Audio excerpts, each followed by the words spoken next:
when we look at the Moors and we look at history, when we look at ourselves as a people, one of the things that I try to do is find, as we said about Professor Clark, giving us an understanding of the philosophical underpinnings is, how did we get here?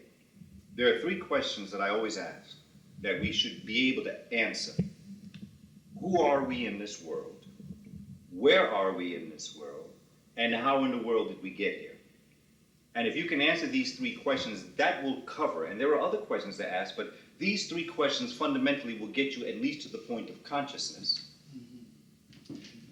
As an African people in 1999, as this is being done, August, it is important for us to understand, how is it that I am standing where I am and you are where you are? How did this happen? And it makes no difference what background you are. But as an African person with Native American ancestry, I ask myself this question. And what I come to realize is that for me to understand where I am today, I have to understand what happened in October of 1492 in the Caribbean area, this area here. But for me to understand what happened here, I've got to understand what happened in Spain, January 2nd, 1492. If I may come over to the larger piece, this is a map of Europe. This again is a relief map. I purposely have this slanted because this is a larger version of Al-Andalusia, or Spain and Portugal, but this is it on the map here. Let me see that again. This version here. This version here is this here. The Pyrenees are here, the Pyrenees are here. So the top of this right here is basically right here. And then here come the Pyrenees, and then here comes Spain, and Portugal is over here. As you can see, this is the same place. There's no reason why this should be different. But because of the nature of what happened in this part of the world, there are different changes, but the language structurally is basically the same, but there are differences basically also. To understand what happened here, January 2nd, 1492, you have to understand the Crusades. And to understand the Crusades, you have to understand the Moors. So to look at the whole thing, backtracking it, to understand who we are, where we are, and how did we get here, you have to understand the Moors. Because from 710 AD, there comes an event that changes history. Because had Africans not traveled from the northern part of Africa into Spain and Portugal, bringing with them first and foremost, they brought soap. Second of all, they brought what we today call alcohol, which, well, they called it alcohol, we today call it alcohol. Because Europe was dying at large numbers through the Black Plague, or the bubonic plague. I didn't tell you why they call it the Black Plague. And what the Moors did, what Africans did over a period of a couple of centuries was brought the remedy, the prescription, that would heal them, and then set them on a path to destroy the world that came in and save them. And it's important that this make a step-by-step common sense, and that there is no emotion tagged into what it is that I'm saying, that this be, it can be passionate but not emotional. Because there are things that I'm going to say that some people are not going to like. But it's important to say it so that we can understand the predicament that we are in today. And I encourage you, first of all, let us look at certain books that might be of great interest to you. The first book that I'd like to draw your attention to is the book that was edited by Dr. Ivan van Sertima, a brilliant book called The Golden Age of the Moor. It's a very good book.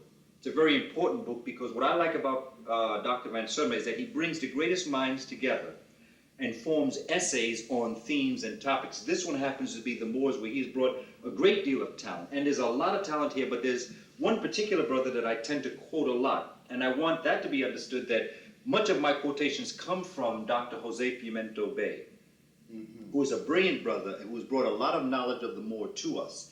And much of what I have studied comes out of many of the pieces that he has developed. Because before we get into other books, we really have to start with our own.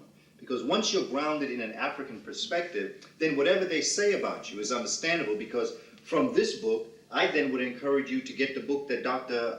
Joseph Ben Yikkinen is always talking about by Dr. Stanley Lane Poole, called The Story of the Moors in Spain. This is a very good book. This picture, by the way, is the one that stands in the Philadelphia Museum. This is the one that you may see a lot of pictures of. This is a Moor, and this painting was done in Spain. So this brother, if you want to really get to it, he is Spanish.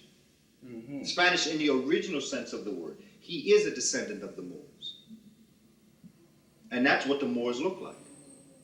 I know so many brothers look like that. The next book that helps you understand the vast trade and understand the underpinning of the Moors had to have had a working knowledge of the world for them to be able to create the kind of trade that they created. You cannot be trading in materials from distant parts of the world if you've not been to those parts of the world. You can say that it was brought in, but chances are, if you're dealing with it, chances are you brought them back or somehow bought them from someone, but the trade obviously was being done by the Moors. So the Moors obviously had a golden trade. They were not just a people, they were a people with a civilization and a trade in place. And it's important that once that's grounded, then you can understand why they would have done the things that they did. And then, of course, the next book that I found very interesting was a book entitled Spain, a Land Blighted by Religion, by Joseph Lewis. That's another very interesting book that will give you some more information on the Moors. Now, from these 4 books, just in the golden age of the Moor alone, there's such a large encyclopedic reference library that if you wanted more information on whatever area you wanted, you'd find it here. So these 4 books are a strong foundation for us understanding who the Moors were, where that word comes from, and all of the confusion in terms of Arabs. There's no such thing. Arabs don't really exist as a people. The Arab people are a combination. In fact, I don't even call them Arabs. I call them Afrabs, because the nature of being an Arab means you have to be African. Just like in terms of being Jewish, in the sense of the ancient word Jewish, the word Semite. There's no such thing as a Semite. I'm a Semite. African American's a Semite. Semite means mixture. Semi meaning the mixture, the semi. Not only that, but the word Semite is not used as a people, it's used as a language. It's a Semitic language, which meant that in this part of the world, and this information gathering and coming up through this area here, then the Romans, again, we have, and now that we have the map of Europe, what we have here is that coming out of all these areas here, Norway, Sweden, Finland, Germany, particularly Germany, up in this area here, you've got these barbarian tribes coming down. And the Roman Empire talks about this. The Roman Empire talks about these northern blondes that coming down, they're dirty, they're ill, but they're very violent. They have no culture, they are offering nothing. These Germans, these northern Germans, are the ones that come down beyond the mountains, go through all this area here and start taking over. This is when the lighter complexions start coming, because even here you don't have so many people who are that light complexion. So you have all these people coming across, and then finally they come down into this area. The Visigoths and Vandals are traveling west. The Ostrogoths travel east into Italy.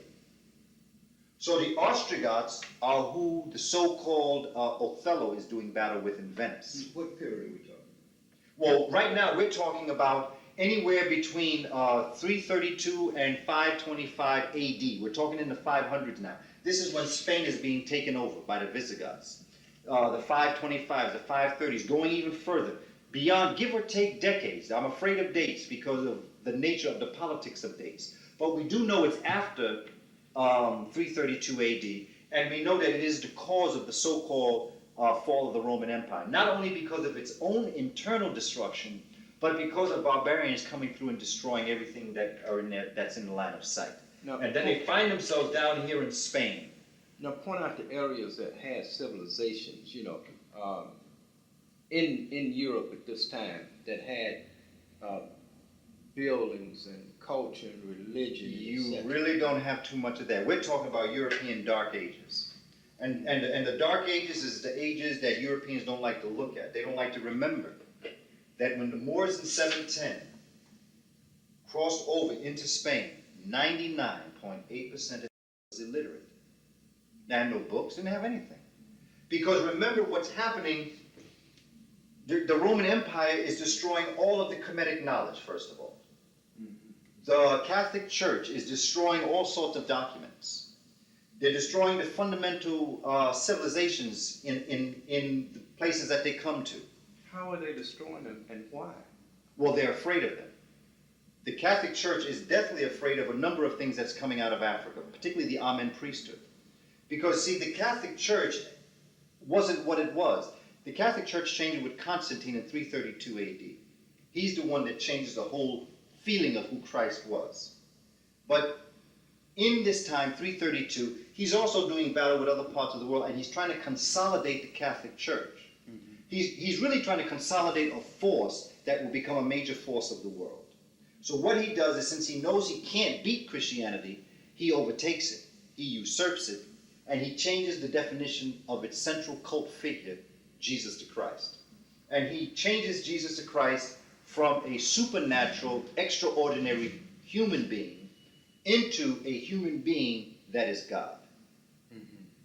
The African priesthood, the Orthodox Egyptian Coptic Church, and the Ethiopians don't want any part of this because they know that this is not the way in which their spirituality is. So he calls a meeting.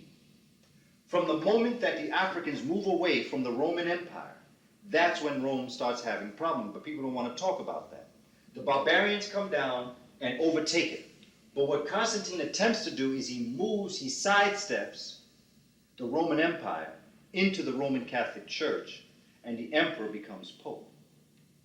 Therefore, the Roman Empire doesn't fall, it sidesteps, but it loses its state power in a sense because it becomes more spiritual. However, that's not enough to fight these barbarians who don't care anything about God. So they come down and they kill off and they destroy whatever has already been developed, which is not much, but there's just a little bit of something left over from the Roman Empire that was left over from what they learned from the Greeks, or what the Greeks learned from the ancient Canaanites. Now, just one thing, and I hate to interrupt, but these Visigoths and these Aryans that are coming down after the mouth, who are they? What are their history? They are basically coming out of these Germanic areas. All this area here, remember the 51st parallel that we talked about? The 51st parallel being basically right here. It cuts Europe in half. When you look at it, it just cuts it right across when you look at the 51st parallel. And everything north of this is cut off. So you have these people coming like Hamburg and Denmark. That's why you have, the closer you get here, the blonder, the lighter, the more blue eye you get. So those were the ice people. These were ice people coming down after the ice mountains had begun to melt during a warming period that began to melt the ice that had started from Greenland. And Greenland is right here. This is Iceland, this is Greenland. Greenland on this map would be more over here. But it is out of this area, because this was the last place for the ice to melt. Because remember, the Ice Age always started in Greenland and then covered the globe coming down this way. So that as the waters and the ice receded, the further north you got was the later in the period that the ice melted. So by the time the ice melted up in this time, these Norway, Sweden, Finland, all this area here coming down, these are all the people because they are not indigenous to this land. They've only been hiding out in the caves while it was cold.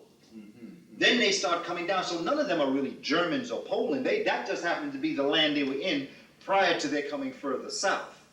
So that by the time they get down into this area, these individuals have just totally destroyed the whole conceptual framework, so then you have the whole history of what occurs at that point.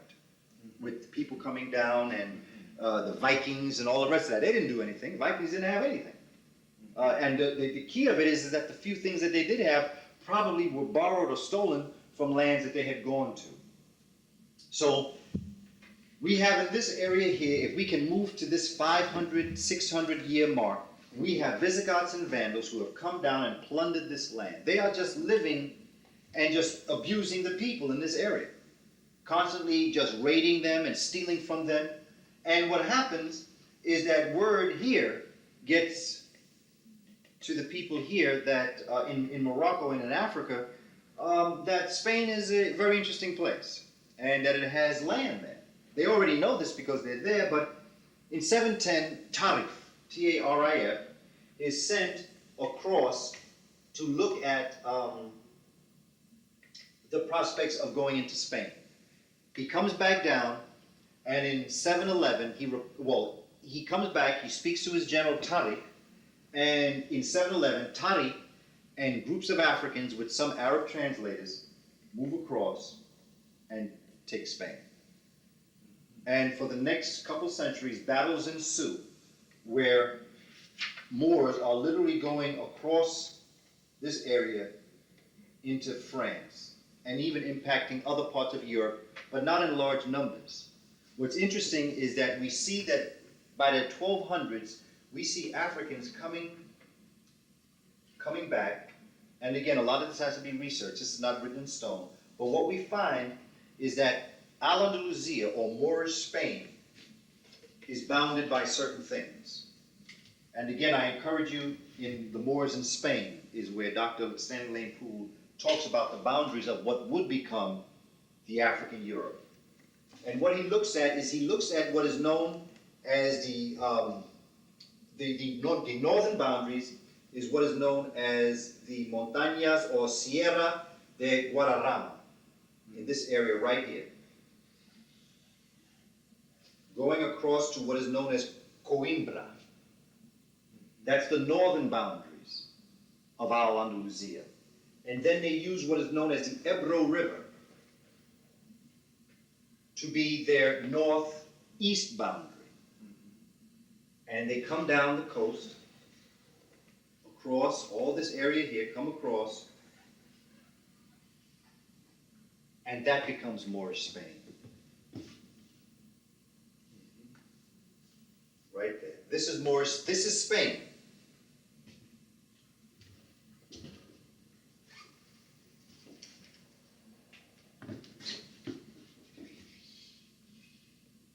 All of this is what would be considered Spain, let's say.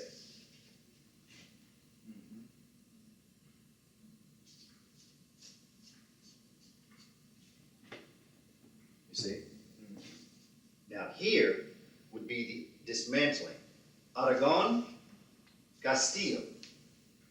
Ferdinand and Isabella, they marry and then come down into Spain. Come down where the Moors are. Now, why is it like this? Why would these mighty Moors travel so far through Europe and then come down and settle here? Europeans will tell you that it's because of Charles Martel, who was a relative of Charlemagne, who was a warrior, and he was quite a warrior. Charles Martel, no question, he was a fantastic warrior, there's no question. Didn't have morals, but he was quite a warrior. But the key is that when you look at the topography, the land of Europe and Spain, you'll come to realize that here would be most natural why you would have this like that. Look at these mountains. See, this is what the relief map does. It allows you to see. Here's the river, there's the Ebro. At the same time, here are the mountains. These mountains that are in flat form, these are the mountains right here. You see? So you could see easily. These are the this is a river right here. This is a valley. This was very fertile. This is where a lot of the different kinds of the olives, the Valencia oranges, are not Spanish. They came from Africa. All kinds of fruit and vegetables that we today think come from Spain. The olive oils and all of this, they come directly out of the African impact, the Moorish impact on Spain. And so throughout all of this area here, you have, and you can see why the mountains, because these become boundaries. These mountains down here, these mountains are known as Sierra Morena, Black Mountains. And more, of course, Morena Moor, of course, comes from the concept of black. But this is what eventually, and you can see why. There's a natural reason why this would become a very important area. And that is because this is where fruits and vegetables grow. When you get up into this area here, this mountainous area here, all this area here, you can't grow too much here. It's very cold, very damp. When you get down out these mountains, it's beautiful. They describe the weather here in its greatest times as wonderful, why you could grow things. So actually, the reasons why they say Africans retreated. Africans did not retreat to this area. This was the area that was reminiscent of home. And who would want to live in the cold and in the mountains and in the damp? Why would you want to live in a place you can't grow the kinds of things that you can grow in here? Mm-hmm. So it's important that here and in Italy, look at the olive oil. Everything that Spain is known for, Italy is known for. Mm-hmm. Grapes, wine, champagne, the Toledo, Wilkinson, razors, swords, steel making, all comes out of the Moorish impact in Spain. So this area here eventually becomes the final piece for the Moors. From 710 until 1492, Africans rule this part of the world and bring civilization to this part of the world. What are some of the things they bring? Well, for one thing, in some of the areas that they bring hot and cold running water. One of the most important things that they brought a number of things, but one thing they brought was corral, where they taught Europeans how to put animals in corrals instead of having them run through their homes. That's why we have chicken pox today. Because Europeans used to have chickens running in and out of their homes. The Africans say, you don't have animals in your home. Animals stay outside. They're in a corral or they're in a chicken coop.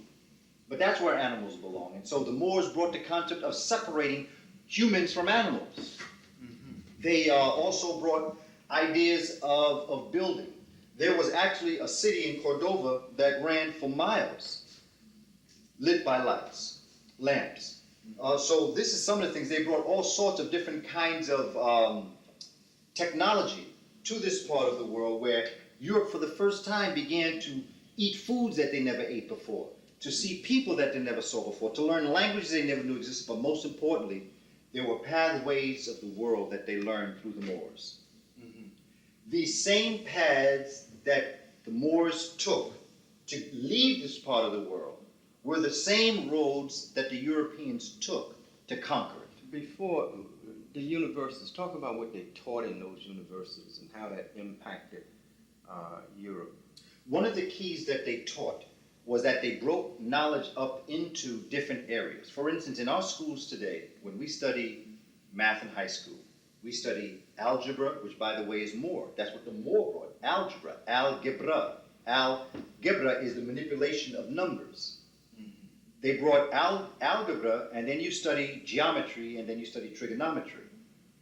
What they brought was a sequence of knowledge that one built on the other. In other words, you can't study algebra and then trigonometry, because the principles of geometry lead you to understand trigonometry.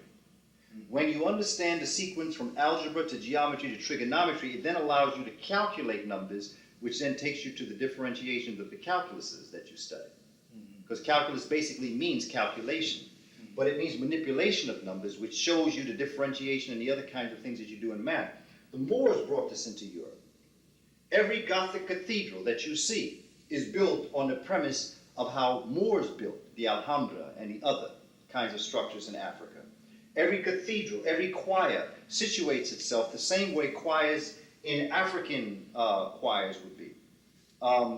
They sat at the feet of these Moors, and they learned so much information that they came up here into England, and they started a university. In fact, they started two. One was Oxford, and the other was Cambridge. Some of these those are patterned after the Moors? Absolutely, absolutely.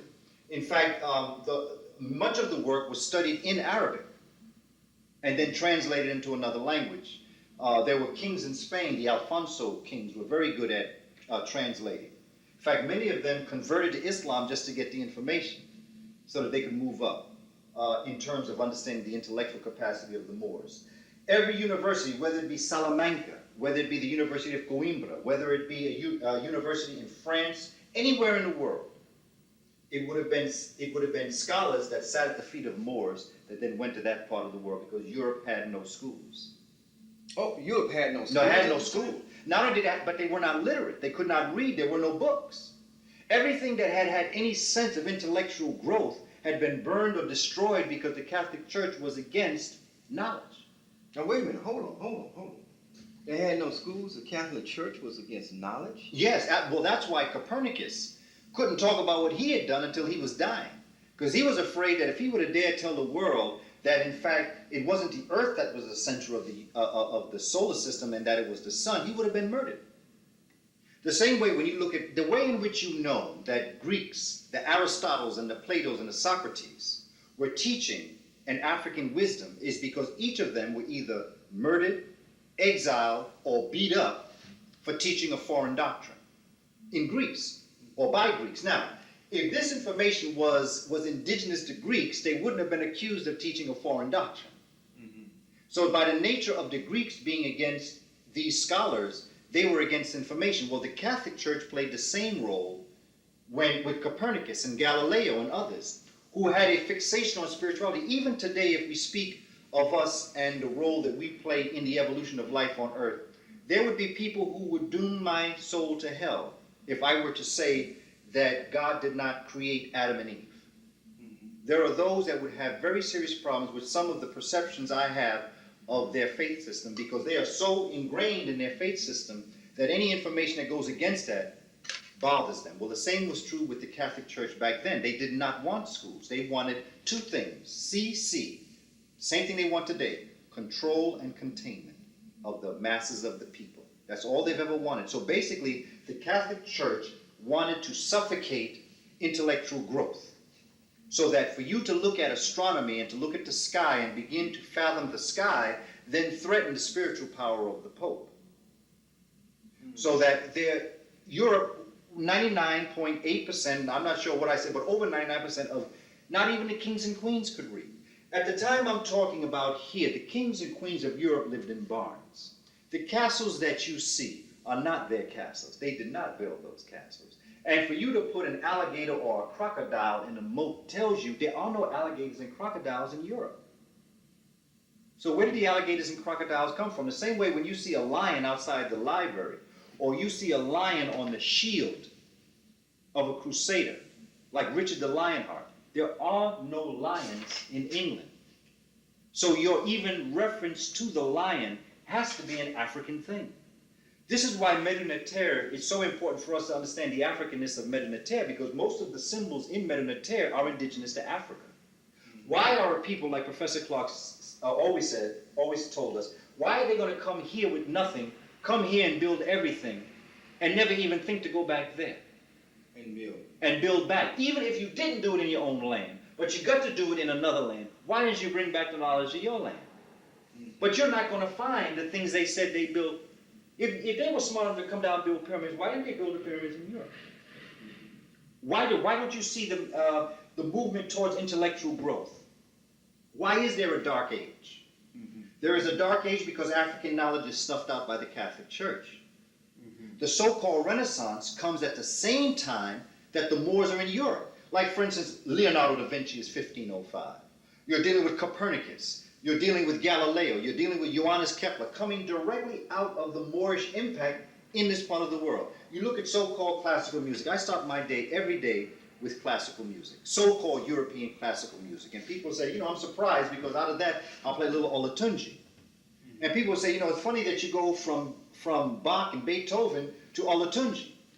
And they say, what a change. I say, there's no change at all. It's the same thing because Europe didn't have classical music. Europe didn't have music. The Moors brought music into Europe.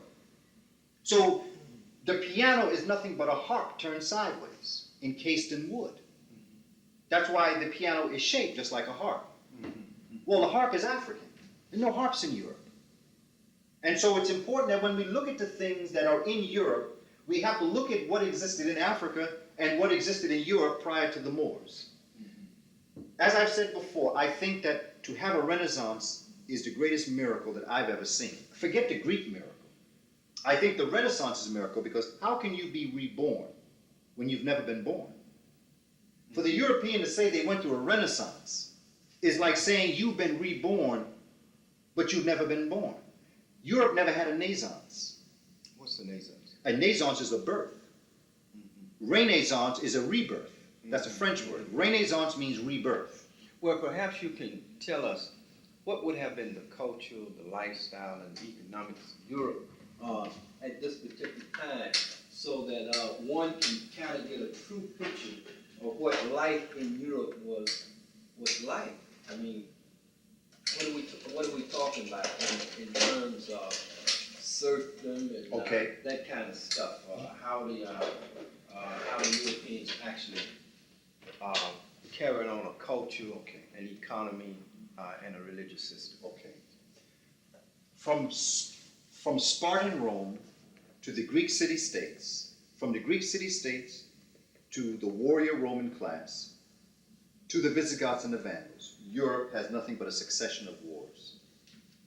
Nothing but a succession of wars? Exactly. You see, the pharaonic period of Egypt is a timeline. And what we do in the timeline is that we can measure technological advancement according to pharaonic Egypt. Right. When you deal with Europe, the timeline, the notches that are on the European timeline are the wars. Europe has had no technological advancement. It hasn't really done the kinds of things with what they know that Africans have done. Therefore, there's nothing but constant wars. The feudal system, and see, this is why, again, looking at this honestly, Europe, in this area here, like I said before, if you were a stronger so-called lord, even when you look at what they call themselves, a lord, if you were a lord and your posse was big, and you came upon a group of people that their posse wasn't that big, you could literally, and it was within your right, it was law, not a written law, but just law, because remember, people couldn't write in Europe at this time. It meant that you could overtake that individual's land, you could take his wife, his daughters, everybody, and take over, and they become your slaves. And what you do is you superimpose on that land an unorganized slave system, which becomes a fundamental way of life or a law, that you have a right to do this. Now, when you say an unorganized slave system, explain that. I mean, there is no written law that you can actually say, this is why I can own you. This is why I can tell you. What says that you can say it is that I'll kill you. So, the bottom line is, only the strong survive. And now, if a stronger lord came upon that lord, they would take the land.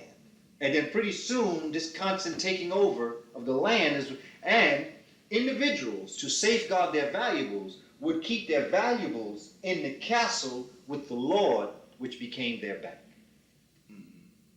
And pretty soon, the lord would give them a paper receipt telling them that they had a certain amount of valuable.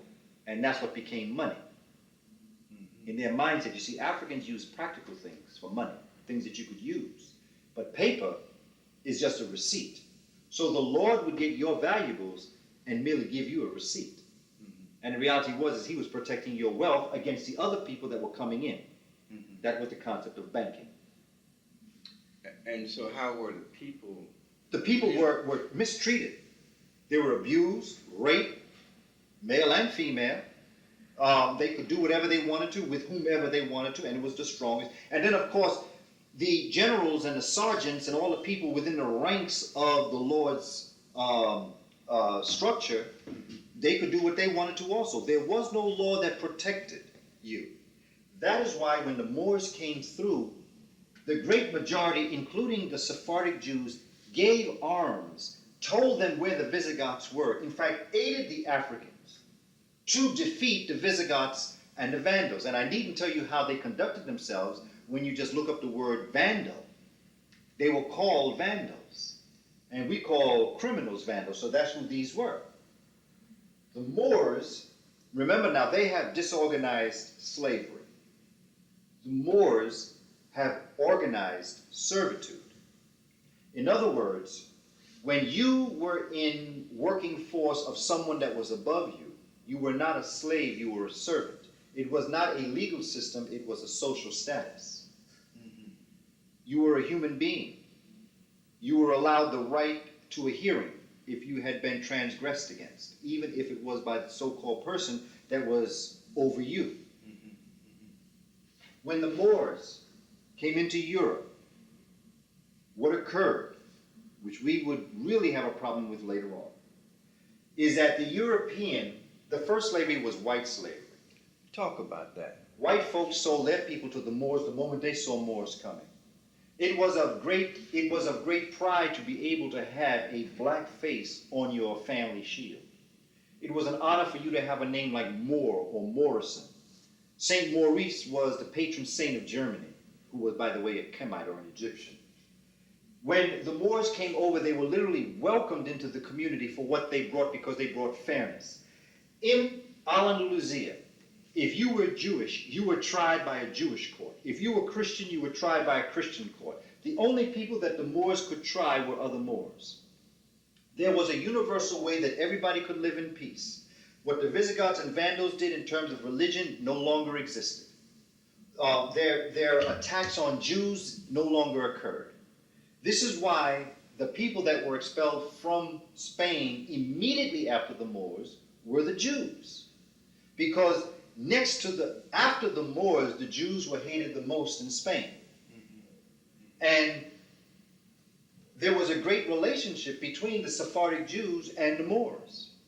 The Moors controlled Europe, and the Sephardic Jews controlled the business. Together, they ruled Spain, and they ruled in peace from 710 to 1492, with skirmishes. And of course, in the 1400s, you have the beginnings of what has been our unfolding from the beginning.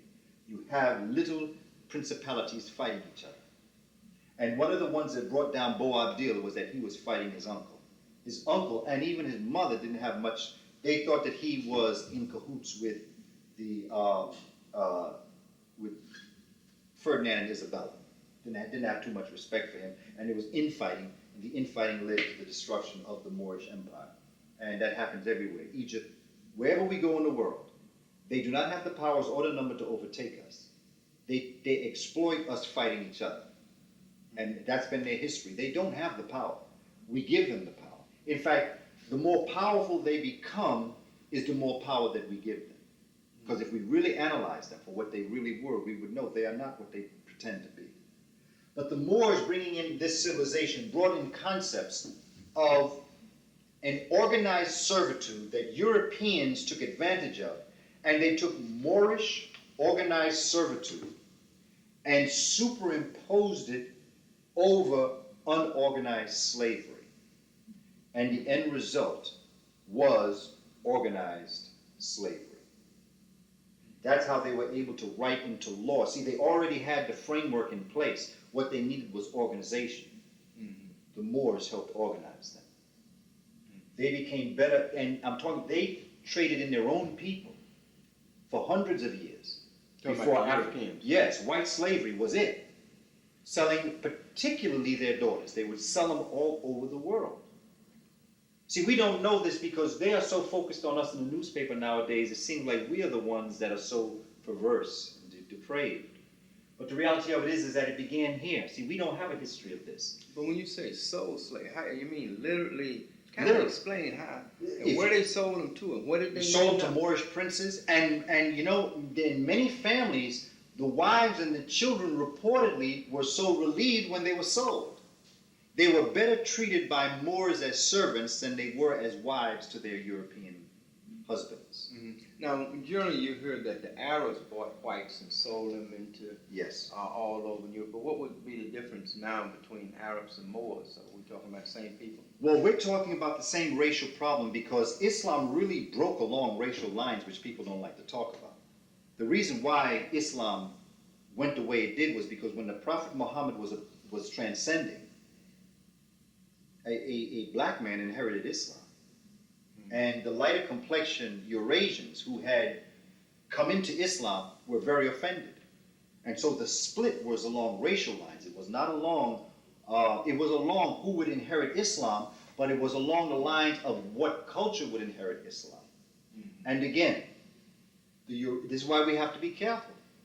Because it's important to understand that in this part of the world, all up in here, today we call it Israel. Yesterday it was called Palestine, but the day before it was called Canaan. The Palestinians, who are Proto-Aryans mixed with Africans, traveling across this area, coming down into Israel, they murdered African Canaanites the same way Israel is treating them. It's important that when we look at the history of this, that much of and I'm not even going to say Islam because it's important to separate the faith from the people. Every Arab isn't a Muslim. It's important for us to know that. Arab doesn't mean a religion. It is a mixture of people. And Arab is equivalent to African American, to Puerto Rican, to Jamaican, to Haitian. What makes you what you are is the fact that you're mixed with something.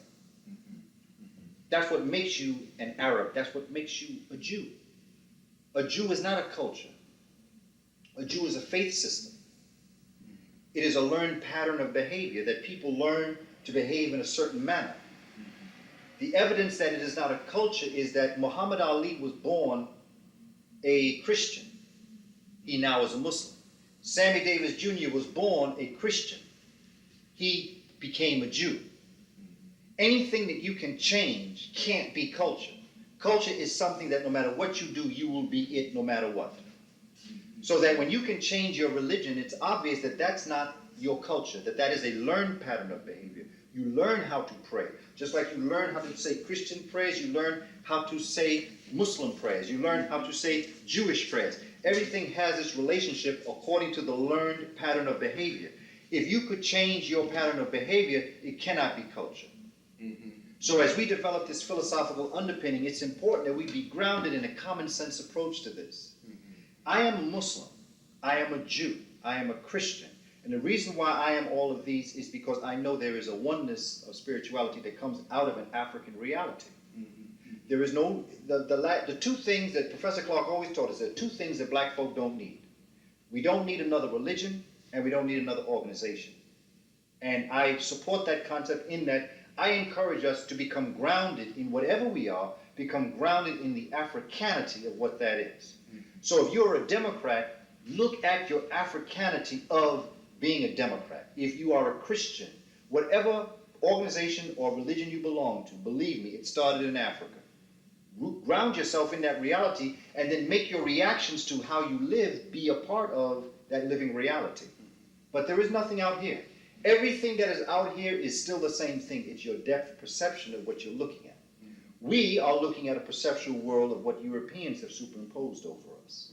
What we have to do as a people is to go back to our rich tradition and begin to look at the world through our eyes. What I'm looking at right now will not change in terms of its structure, but what I receive from it will change because of my depth perception of what I'm looking at. Therefore, an African statue becomes far more than just an African statue when I know that when the knees are bent, it means that that statue is in motion, as opposed to it being the legs being still or straight. It means that it is standing still. It could even mean mummification. But with the African view towards that statue, it changes from a statue with bent knees to a statue that's in motion. European eye says it's bent knee. African perception says that that is a living, moving statue. Then you look at what the statue represents, and that's what is living and moving. We have to do this perception with everything that is around us, because everything that is around us we will never be able to react to as a European, because the first step is your perception of your senses, but the next is the images you create. Our images are different from their images. Our senses is different from their senses. When they superimpose, it is like what Dr. Sadie says, they transplant you. It's like taking a plant from Africa and putting it in the middle of Brooklyn. Brooklyn is a beautiful place, but that's not where that plant belongs. It belongs in Africa. The same way if you took a pine tree and put it in Uganda, a pine tree doesn't belong in Uganda.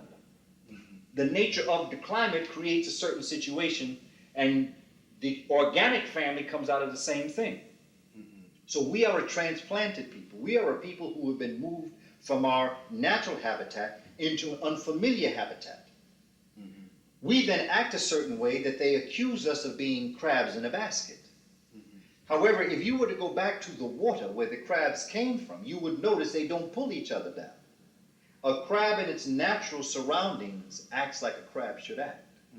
An African in his or her natural surroundings acts as an African should act. We act unnaturally because we are out of our natural environment. If we return back into our natural environment, if you go to Africa, you will not hear Africans calling their women bitch or an African equivalent to that word. You will not hear African sisters calling that man down the block under the baobab tree my nigger, or a word equivalent to that kind of mindset, because in natural surroundings, they are who they should be.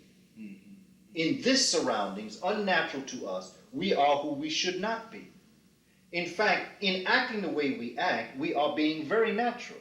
If we acted any differently, it would be unnatural, because we're in unnatural surroundings. What we have got to do is ground ourselves in our Africanity and view the world from that perspective.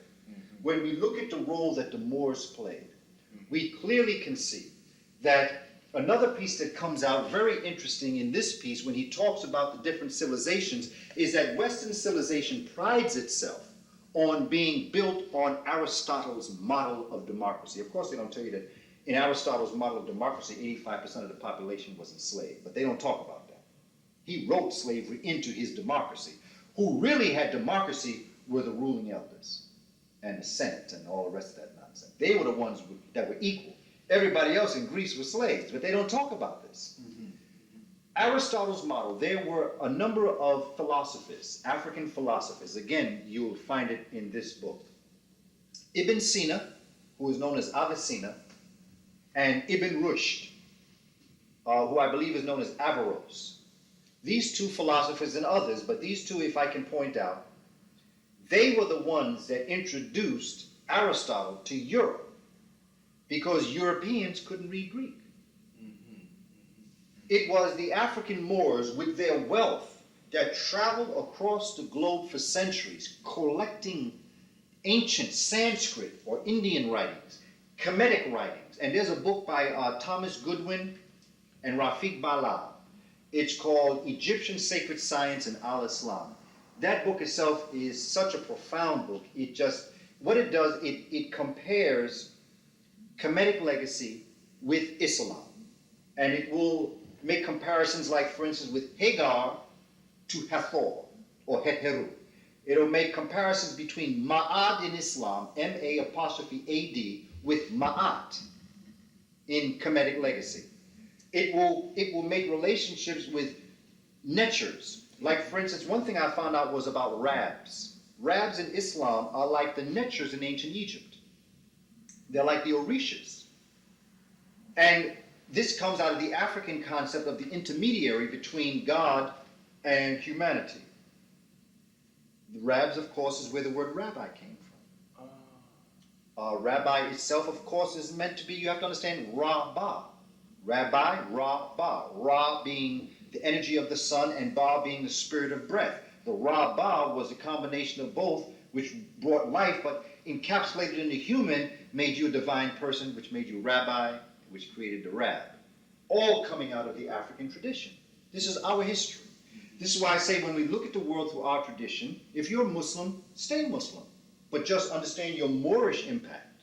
Understand that Islam came out of Africa, came out of the Moors, came out of the rich tradition of Africa. And if you want to, and forget about what I'm saying.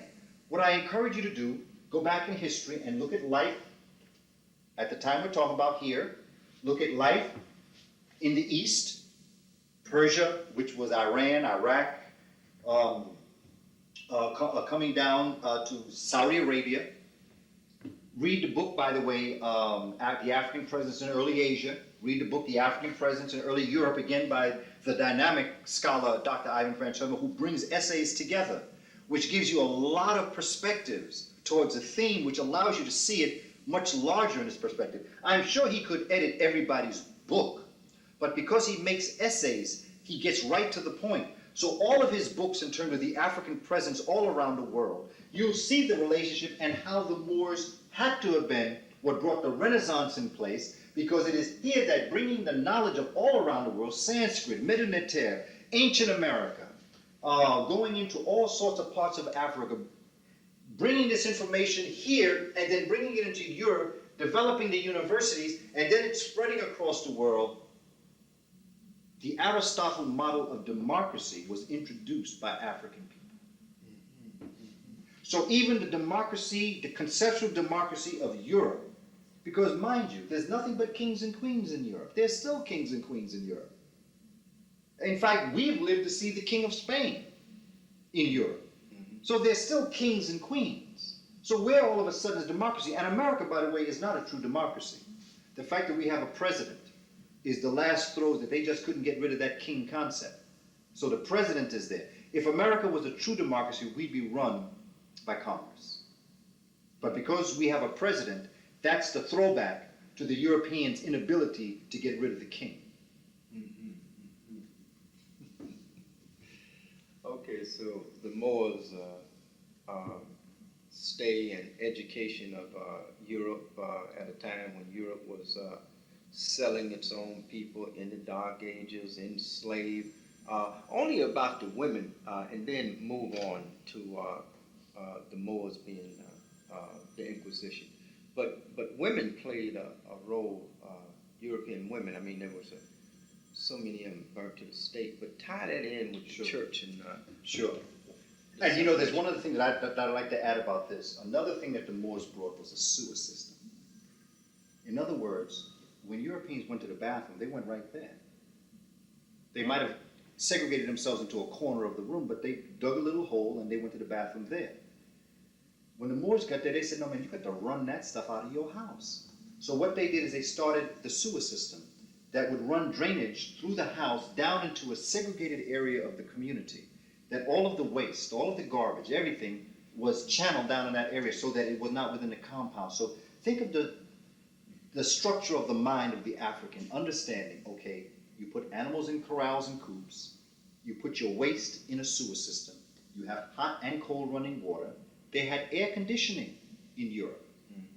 By the way in which they built their house, they understood waves and the way in which the earth was structured, so that, you know, there are some places in a house that you go that you might say, I always go in there because a cool breeze runs through there. Well, the reason why is that if you had studied the way in which where your house was built, you would know that by the nature of your surrounding environment, a cool wind passes through a certain way. If you open up one window and a door, the wind will go at a particular time. The Moors understood this direction, and that's what air conditioning was. We're not talking about the air conditioning necessarily in the kind of boxes that come out of us.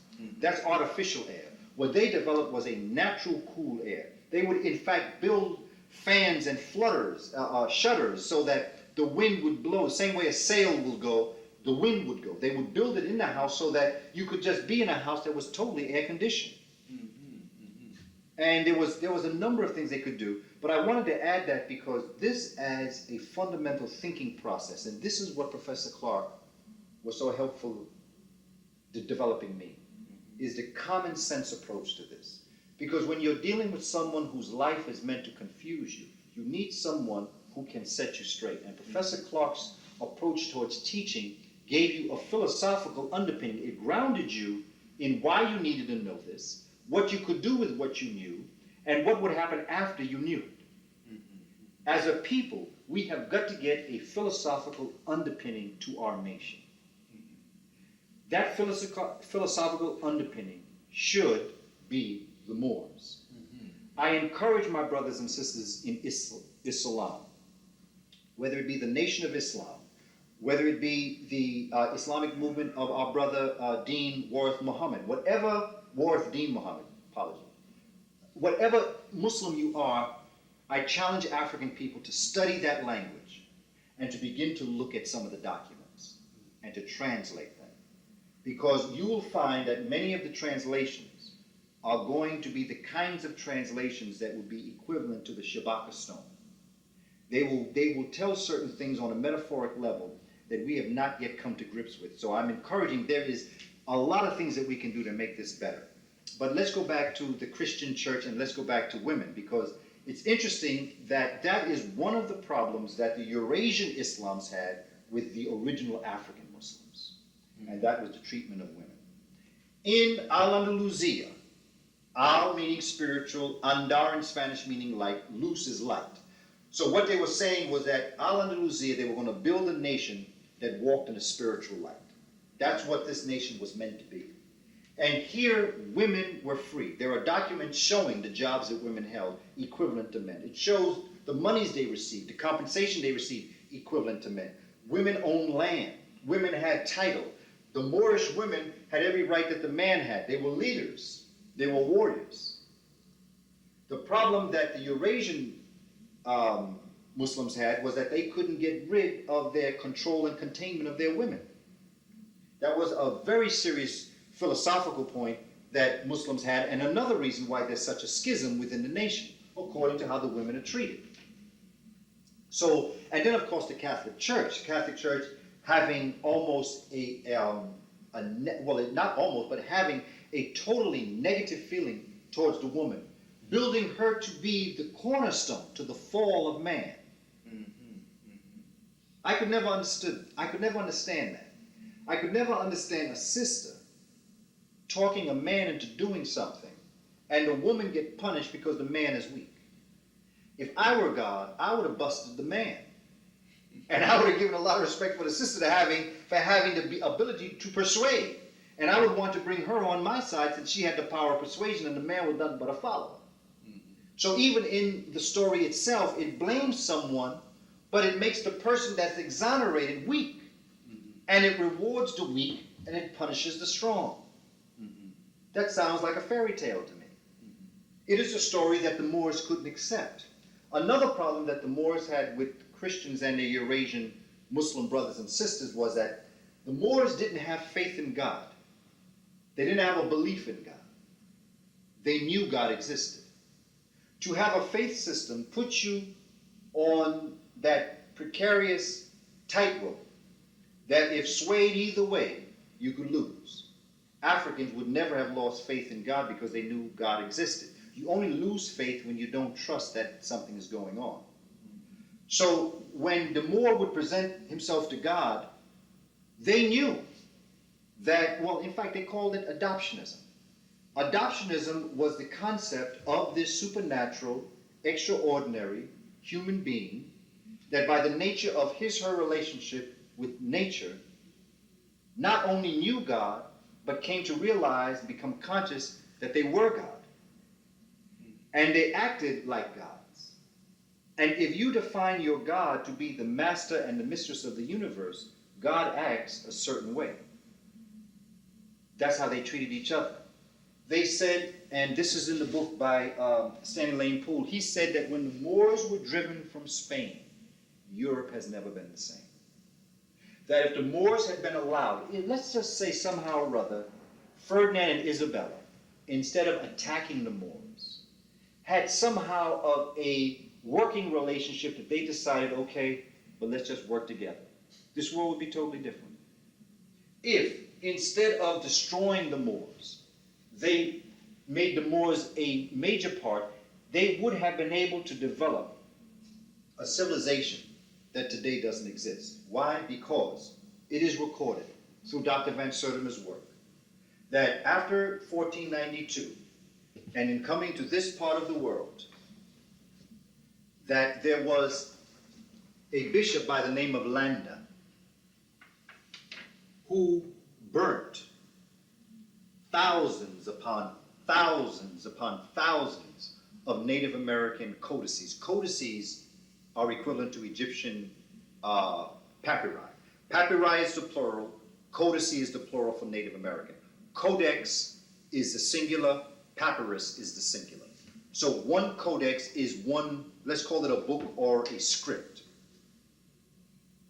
Bishop Landa, out of the Catholic philosophy, burned thousands of books that had been written by Native American peoples on health, nutrition, science of all kinds, mathematics, the Maya, the Olmec, all of these civilizations that brought all this wisdom together.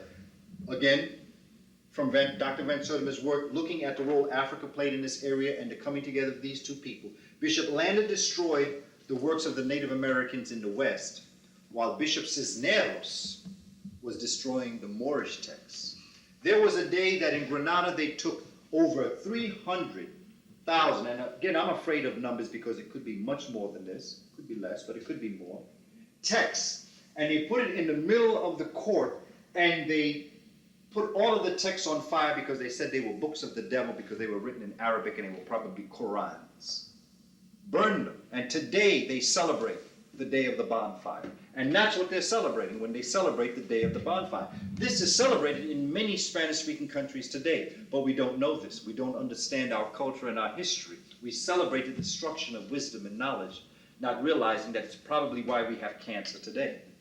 Because chances are, had those texts been preserved, many important medical documents probably would have saved a lot of lives today. So the relationship that they had in terms of wisdom and knowledge is deeply in the tradition of Europe. The Catholic Church, in destroying the works in the East and in the West, destroyed what would bring forward civilization. And today we have their inability to decipher information. And so now we have nuclear fission instead of fusion. Nothing wrong with fission in its place. But fission takes the uranium atom and it splits it. And it contains these split atoms contained in a particular area. And if detonated all at one time, this fission creates a mighty explosion. What I just told you is written in the Muslim text that dates back in the thousands, 1,000 years ago. In other words, Africans understood the nuclear bomb. They understood the power of nuclear fission. But they also had a great respect for nuclear fusion. Fission is when you separate the nucleuses. Fusion is when you fuse them together. And this is why the study of the sun has to become priority in our life, so that we can begin to develop the kind of civilization built on an energy level that only the sun can bring to us. The Moors were aware of this. It is in their documents. So this is not something that we're all dreaming of. This is things written. This is where those that can understand the Arabic language would be able to decipher and translate some very important documents. The Catholic Church rising up through this time in the 1500s and the 1600s, you can see what's going on, because look at what happens. You have the splitting of the world in half. It's called the Treaty of Tordesillas. Dr. Leonard Jeffrey says this is one of the turning points in European history. What this does, it literally cuts the world in half. Gives the east to Portugal and gives the west to Spain. However, what they didn't tell you is that Christopher Columbus was a double agent for the Portuguese. Because remember, Christopher Columbus is married to Portuguese royalty. He is involved with the Portuguese long before he's ever involved with the Spanish. It is upon this mark that Brazil speaks Portuguese today, was because the Treaty of Tordesillas, the line of demarcation, cut it so that the largest part of South America would go to Portugal. And the West, Florida and California, Los Angeles, and all these other areas would go to the Spanish. But now you have other world powers coming on the scene, like England. And England says, well, who is this Pope that he can split the world in half and give half to Portugal and half to Spain? What about us? Germany says, what about us? France says, what about us? And so what happens is that there starts to be a war amongst the Europeans for the spoils of what the Moors introduced. And the reason why Portugal, you hear this story about Prince Henry the Navigator. That's such nonsense. There are boats in the pyramids of Khufu that are larger than Prince Henry's boats of Portugal. Where did he learn how to get on the waters? He learned from the Moors. Why is Portugal and Spain the countries of Europe that are moving out of the Dark Ages first? What is it happening here that's not happening every other place? The Moors. See, this is how you can tell civilization. Why didn't they do this before 710 and 711? Why was it only when Africans came up that you start the literacy of Europe? You start the building of different buildings in Europe. You have warfare on a level of guns going on. You have a number of different things. The foods are different. The foods are changing. Why is this happening? Why didn't it happen before? It's not happening before because it wasn't introduced. The Moors were not there. It was they who brought this in. These individuals get mad, and then pretty soon they go to war. Now, Prince Henry This story comes down to us that he broke away from the church because of the selling, and Calvin breaking away from the church, creating the Protestant movement. It had nothing to do with the so-called, days of grace, that giving church money would give you abstinence. It had to do with the fact that the only way that they could take away the power of the only way they could get land that the Spanish and the Portuguese got was to take away the power of the Pope. Because if the Pope is not your leader, he can't tell you what is and is not yours. Therefore, England, France, Germany, all in the guise of religion, break away from the church to undermine the power of the Pope so they can go to war with Spain and Portugal to take back land. And that's what begins to happen. And one of the next great power comes France. The great power I'm talking about. France with Napoleon. Now what brings him up? He gets into Egypt. He gets into Kemet in 1797. Napoleon III, the so-called Great Napoleon. And it is here that he brings his intelligentsia that studies Egypt and is able then to bring what we know as the modern world into place. England says there's no way we're going to let France get away with that. So England, Wellington, then goes after Napoleon at Waterloo. When he beats France, the first thing he wants is Egypt. Why? Because he wants the knowledge of Egypt.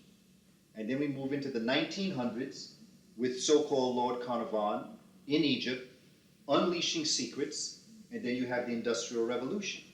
Not only the Industrial Revolution, you have America in geometric progression going into a civilization that they themselves have absolutely no reason to be in because they don't have the background information to be there. You cannot get to the Iron Age without going through copper and bronze. You can't get to trigonometry without first going through algebra and geometry. It appears that Europe overnight has been by God given all this information. And they were given this information by God.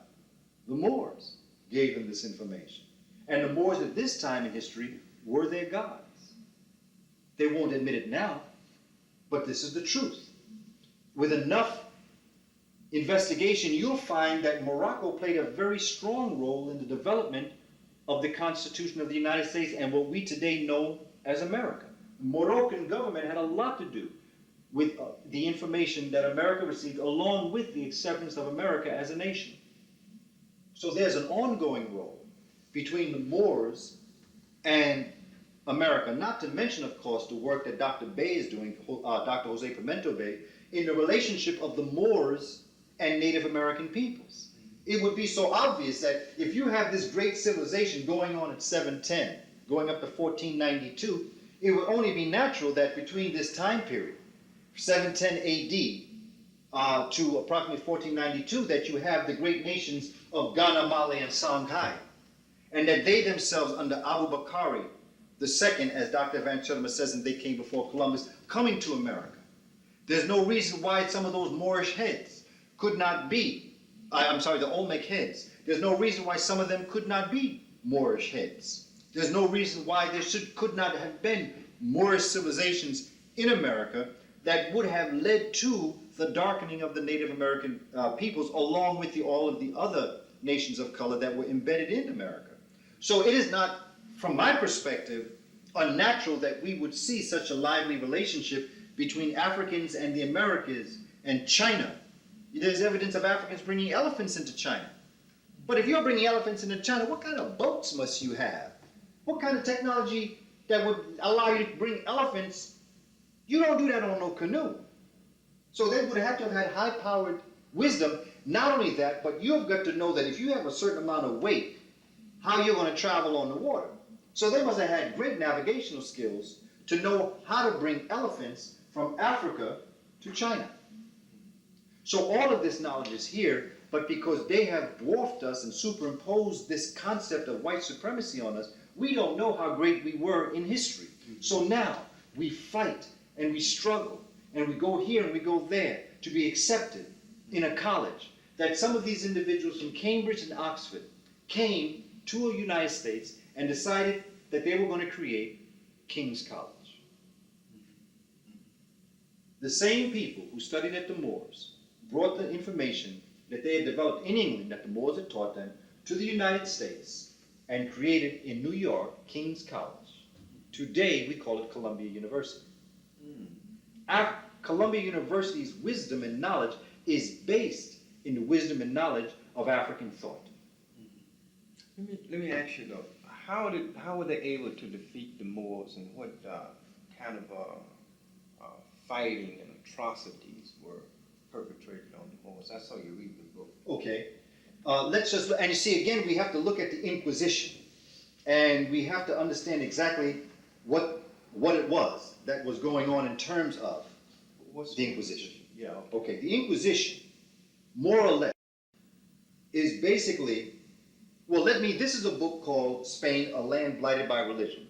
Please allow me to read, just so you can understand. Joseph Lewis, this is what he's saying.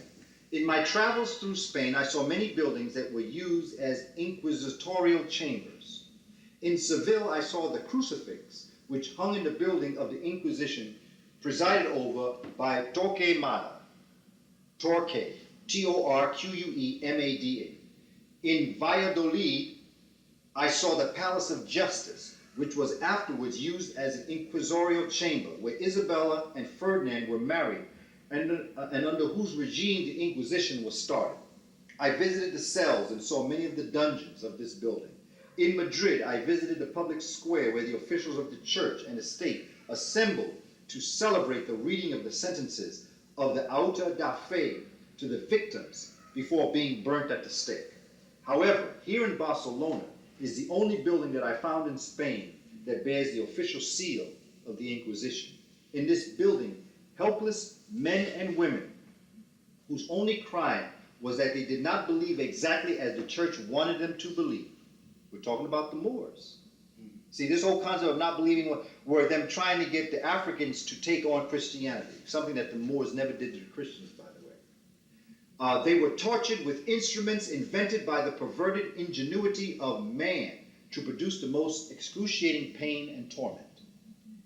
These tortures consisted of the breaking of the victim's bone upon the wheel and rack, that thing that stretched you, the application of the thumb screw and the leg crusher, the branding of the flesh with red-hot irons, the tearing of the body with pincers of steel. Eyes were blinded, fingers cut off, and tongues ripped out. Some were submerged in waters, others were beaten and racked beyond recognition. All this was done to make them confess to the crime of heresy, which, by the way, is the precursor to burning women at the stake, witch hunting.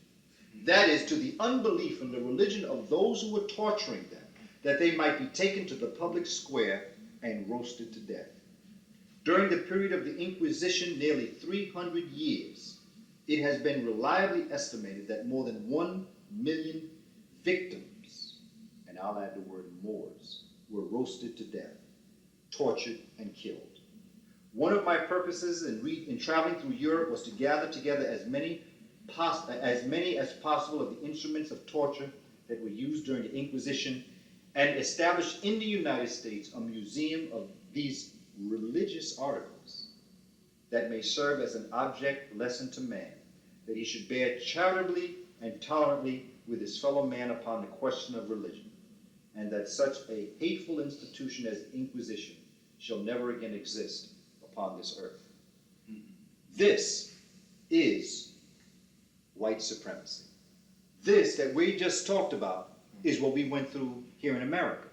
Maybe you can, I just want you to segue that into, after the Inquisition, Portugal, which was already in Africa, but the slave trade begins, and it is the same army on a war footing, or these same people on a war footing, who comes to Africa. I want you to kind of give us your insight and understanding to these two cultures clashing, and how they would ultimately end up with us being united. Well, fundamentally what you have is what Francis Cress Welsing calls genetic annihilation. They understand that the clock is ticking. Even in 1492 they understood this. And they understood that if they allowed the Moors to continue to be in power, that in fact they would physically, mentally, and spiritually be taken off of the planet. And that their birth would never occur again unless Africans moved into the Ice Age. That's the first thing that they understood.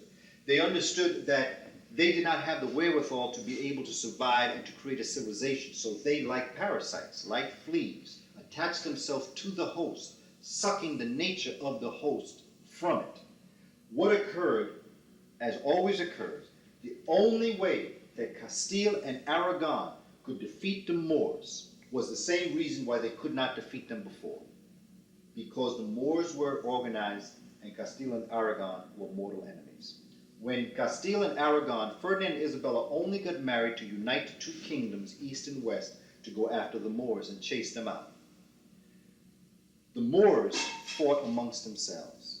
As an African people, in my research of us as a people, before you see our destruction in whatever phase, whether it be Egypt, whether it be the Moors, whether it be us in America, even to this very day, if you see our destruction, if you take 2 steps back, we're fighting amongst ourselves.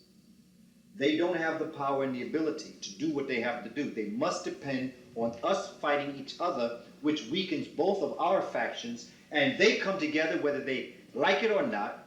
They hate each other, but they understand the need to come together as one, and then to separate us into 2, so that their one is in fact a majority over our 2, although our 2 combined dwarfs them in terms of numbers. But with us split apart, they can do battle with both factions because we both have 2 enemies. We have them and us. They only have 1 enemy, and that's us collective. But they got help. They got allies on both sides because we helping them, and our brothers and sisters are helping them by us fighting each other. If we got to the point where no matter what we felt towards each other, that we had unconditional love for a nation to be built, we would be free yesterday. It is only the Willie Lynch syndrome, as Minister Louis Farrakhan points out, that keeps us in the position that we're in. Because once we come together, it's over. Now, they come after the Inquisition. Yes. They come down into Africa. Well, the Inquisition is going on. The Inquisition is going on simultaneously. And what's also happening during the Inquisition is that they are moving Moors off of the land. See, this is another thing that we have to be aware of in terms of our history. Many of the original people coming to this part of the world were Moors, particularly those in the Spanish-speaking islands. In fact, in Puerto Rico, they have a celebration during the 3rd week of July that they call the celebration. Well, they have 3, but in July, it's dedicated to Juan de Apostal, John the Apostle. And basically, they celebrate Vejigante. Vejigante is the Moor. But syncretism is like Santeria. Syncretism is like when we mask our true feelings, but we celebrate a white thing. It's like when you look at Santeria, it is based in the Christian faith, but it has African undertones to it. Well, the same is true when you come to this part of the world and the Vejigante. The Vejigante is supposed to be the Moor who goes around to the town and scares the children and the people. But the real thing was that the Moors weren't the ones going around scaring the people. It was a European that went around scaring the people. Well, for Africans to celebrate that in Puerto Rico, they could not make the European the evil one. So they made themselves the evil one, but they really were the metaphor for the white man. That's why they paint their face white, and they paint their face in different flavor, so that it creates a syncretism. It's a hidden message underneath what they're actually saying. So there's evidence of the Moors in the Caribbean, in their celebrations. And that's particularly in Puerto Rico, but it also is in the Spanish-speaking island. The first Moors were, in fact, the ones exiled off their land and brought to the Caribbean. That was part of the Inquisition, along with stealing all of the gold and all of the buildings and all of the other things that belong. They weren't really trying to make people into Christians because they just wanted to kill these black people. They just used religion because a lot of the Moors were already Christians. There were Moorish Christians here too. Moor doesn't mean you're a Muslim. Moor is an African. It means you were black. But there were Moorish Christians, there were Moorish Jews, and there were Moorish Muslims. Of course, the great majority were Muslims. But during the Inquisition, they steal the land, which gives the monetary ability for Columbus to get on the waters, and for Spain to come to this part of the world, and for Portugal to come to this part of the world. You see, that the money they used was coming out of the Inquisition. They were going to steal it anyway. Whether you became a Muslim, Christian or not, they were going to kill you and take your stuff. They just used religion as that piece. You know, like the martyrs. The book points out there were no martyrs. In fact, the Moors used to tell the Christians, look, we don't want to kill you. The Christians, some of them committed suicide, and other Christians said that the Muslims had killed them and made them into martyrs. Where does the word martyr come from? Anytime you see any of that, comes from the Moors. The first martyrs in Europe were the Moors. The word martyr comes out of Moor. But see, they don't say this. You know, when you have Joan of Arc and all of these other martyrs, people who died. Well, the first 3 martyrs of the Christian church were African. The first martyrs of the church were Africans. The first Christian church was African.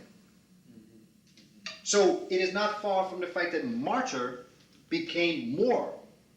So there's no problem in seeing the relationship linguistically to martyr and Moor. And it's important that the monies that were taken from the Inquisition that led to exploration, what occurred in Europe was, well, let me put it to you this way. The ancestors to multinational corporations are the pirates. Remember, the governments give charters to businesses that come and do all their work. The governments didn't do that. The businesses did that. Slavery was a business. It wasn't a political entity. It served political purposes, but it wasn't a political entity. These were businesses. When you're dealing with these pirates, Sir Walter Raleigh and all these people, these are the ancestors of big business. These are the ones that start channeling. This is where they get their money from, in terms of, because what Europe is looking for is drugs. They're looking for sugar. It's drugs. Sugar. Sugar was the first drug. Europeans got hooked on sugar. Moors brought sugar into Europe. So what happened was, because you see, you can't grow sugar in Europe because sugar needs a tropical climate. Sugar cane, you see? So what is happening is that sugar and sweets are being brought here. These Europeans never ate this before. They never had food that we done the spices and things for the food. So what happens is that they get hooked on sugar, but they can't get enough of it. So they decide to go, see, cotton didn't get us in trouble. Sugar did. That's the first product of the slave trade, was sugar. So what happens is a lively trade occurs here. Sugar was, and there is a book called Sugar Blues. Howard, I'm sorry, but his name escapes me right now, but he wrote a book called Sugar Blues where he has a chapter on sugar and the role that sugar has played in modern history. And he outlines how all of this came to be. So this Inquisition that funnels this, and then Europe goes to war with Spain, steals their stuff, they start getting this industrial piece going on. You're dealing with the 1500s, you're now going into the 1600s, the formation of America. Of course, Spain and Portugal in this area, you have the French and the British and the Dutch coming up into North America. And they start dealing with the Native American peoples. They start to learn how to trap, because they didn't know how to wear these kind of furs and things like that. The Native Americans taught them how to clothe themselves. Native Americans taught them how to live on the land. Well, what did they wear? I'm sorry? What did they wear? Well, they wore the basic garments. They wore things, overlapping clothes. They didn't wear anything what they will show you on TV.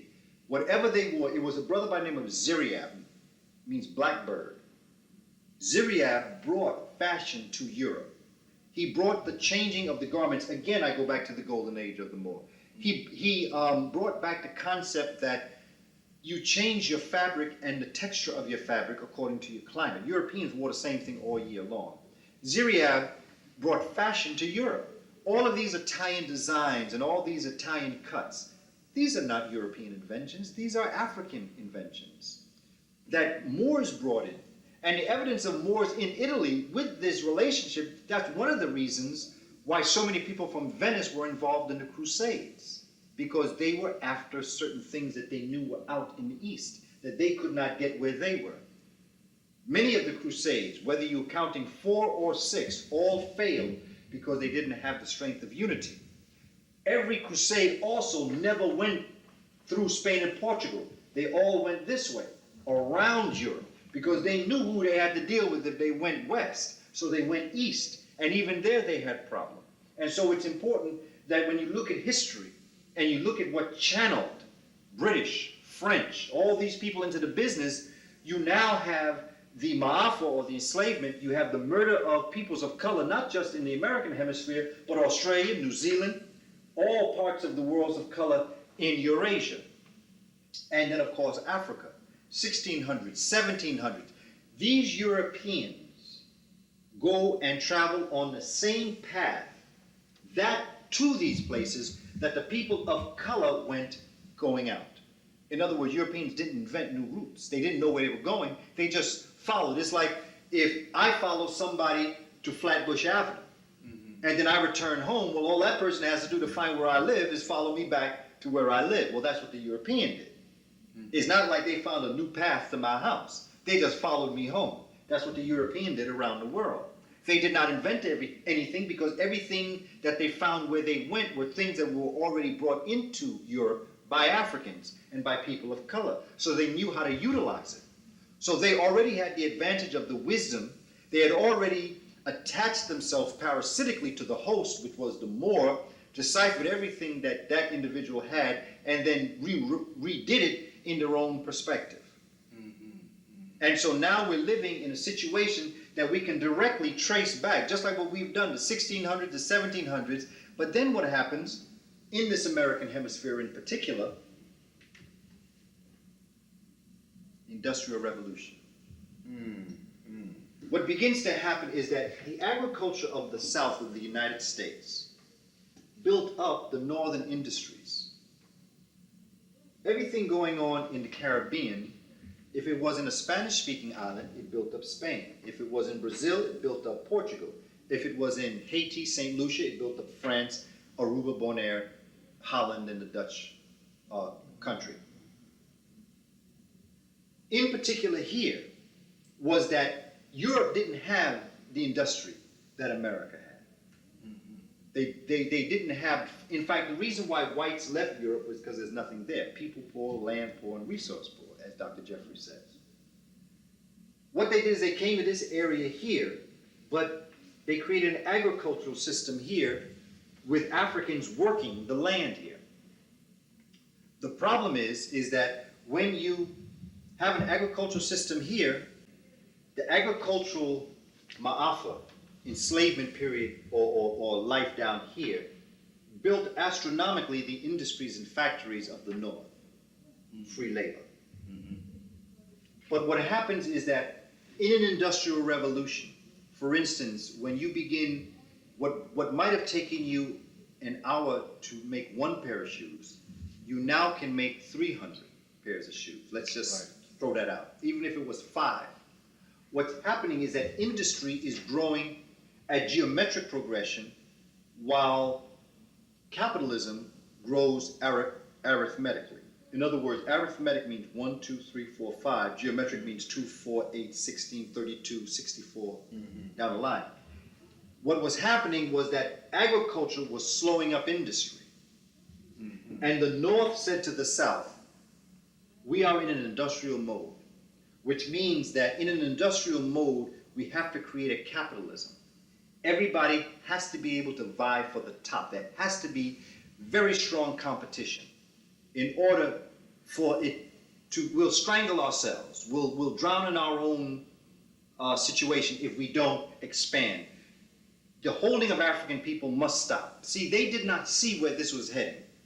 They had no conceptualization of being able to do 200 shoes in a way that you would only have been able to have the time to do one.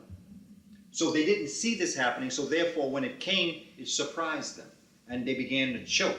So what they said is that you all have to stop this enslavement. You can't have slavery, because if you have free labor, the whites, the poor whites, will not have an incentive to move up, because people in business will have free labor. So why pay somebody when you can have it done free?